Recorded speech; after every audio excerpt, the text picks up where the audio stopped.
Баршаңызға қайырлы күн достар. Менің каналыма қош келдіңіздер. Бүгін біз осындай керемет тағам, түстік жеңіл тағам дайындайтын боламыз.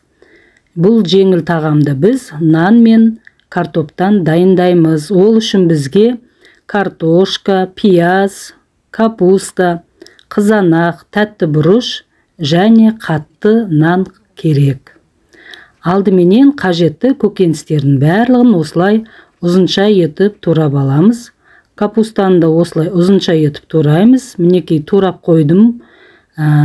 Пиязды сақина, жарты сақина қылып турадым. Және тәтті бұрышты да ірі-ірі қылып турап шықтым. Картошканы жұқа қылып тураймын, тезірек пісу үшін. Бұл жерде барлығы тез пісетін көкөністердің түрі. Сондықтан картошканы жұқа қылып тураймыз. Сонда тағамымыз тез дайын болады.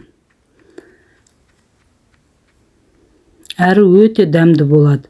Жаздың күні осындай тамақты көп дайындап жесеңіздер, әрі уақытыңыз дамайды, әрі үйдегі бар көкөністерді қолдана отырып жасай бересіздер.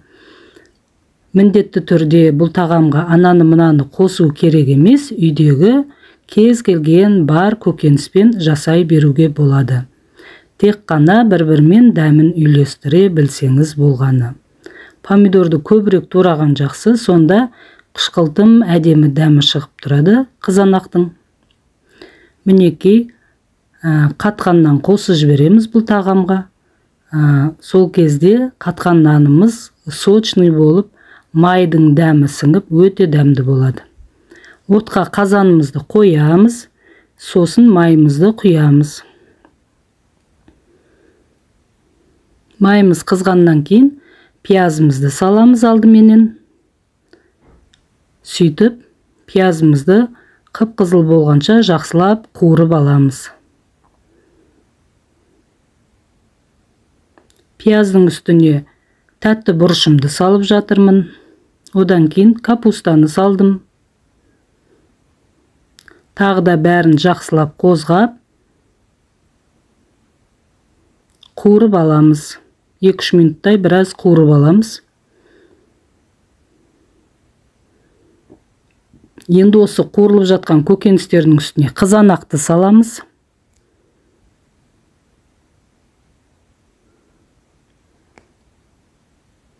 Осылай жақсылап қозғап аламыз да, тағы да бетін жауып 2-3 минутқа қойып қоямыз. Одан соң картошкамызды саламыз.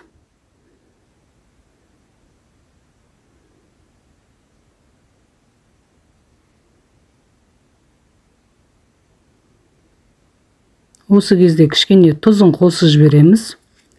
Тамақтың мөлшеріне қарай азырақ тұз қосамыз.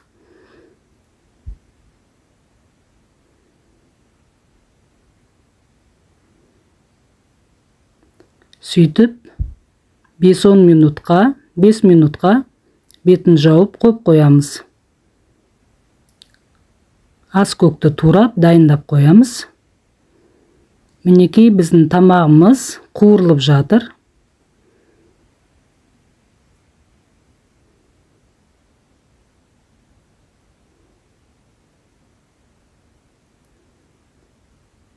Енді қуырылып жатқан тамағымыздың үстіне 2 лавр жапырағын тастадым.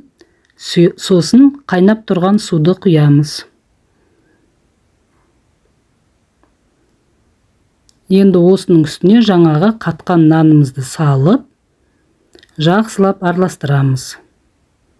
Осындағы судың бәрін қатқаннан өзінің бойына тартып, осы тамақтың барлық дәмі нанның бойына сіңіп, нанымыз өте дәмді болады. Осы тамақты жасаған кезде үйде балдарымыз ішіндегі нанын теріп жейді, өйткені нан өте дәмді болады.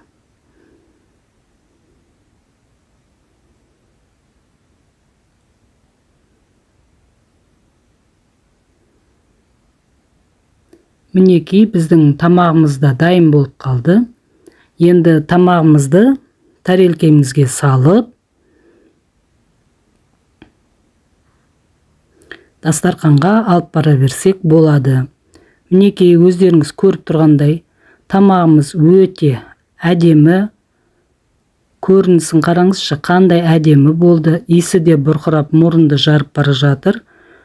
Өте дәмді, керемет тамақ болып пісті. Мінекей бетіне аскөгімізді сеуіп, осылай безендіріп қоямыз. Нанды қараңызшы. Жаңағы тамақтың ішіндегі бүкіл сорпасын өзінің бойына тартып, наны өте дәмді болғаны көрініп тұр.